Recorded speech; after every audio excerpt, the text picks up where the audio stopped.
Goeiedag, ek groet jou in die kosbare naam van Jesus Christus. Beantwoord die volgende 5 vrae eerlik. Is jy soms knorrig, sonder dat jy weet hoekom? Werk jy hard, maar jy voel jy word nie gewaardeer nie? Voel jy soms skuldig en onproduktief wanneer jy ontspan? Is jy heeltemal uitgeput na 'n afdag as gevolg van al die take wat jy moes doen?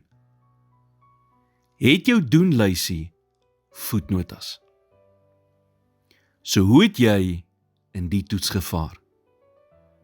Hierdie is alles tekens van stresoorlading en dit verskyn nie oornag nie. Wanneer jou rekenaar begin vries, weet jy dit is tyd om dit af te skakel en weer aan te skakel sodat dit kan herlaai.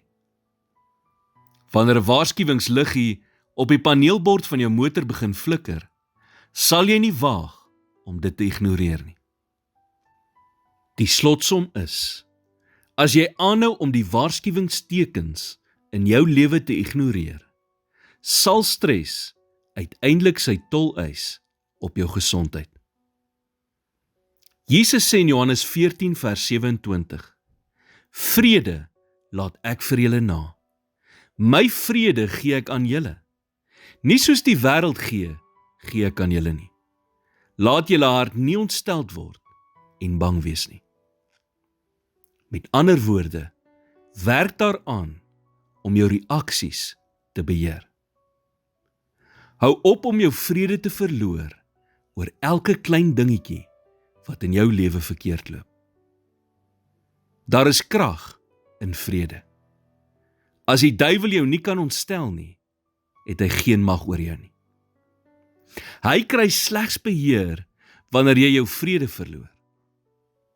Hy hou jou ontstel om jou vrede te steel, jou te verwar en jou in sirkels te laat rondhardloop. Moenie dit toelaat nie. Die volgende keer, as jy oor 'n kwessie ontsteld raak, stop en vra jouself af, wat probeer die vyand hier doen? As ek aan hierdie emosies soog, wat sal die gevolge wees? Wanneer jy gestres is, verloor jy jou vreugde. En wanneer jy jou vreugde verloor jy jou krag. Wat Nehemia 8 vers 10 in die King James Version sê, the joy of the Lord is your strength.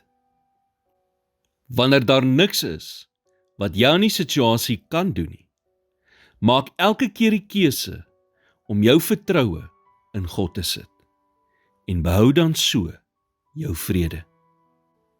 Here, ek kan nie anders as om aan my probleme te dink nie. En hoe meer ek daaraan dink, hoe meer gestres word ek. Here, maak my rustig en stort asseblief u vrede in my hart uit. Maak nie saak watter probleem ek het nie. U is groter en magtiger as die probleem. Daarom kies ek om vandag my vertroue in u te sit. In Jesus naam bid ek dit. Amen.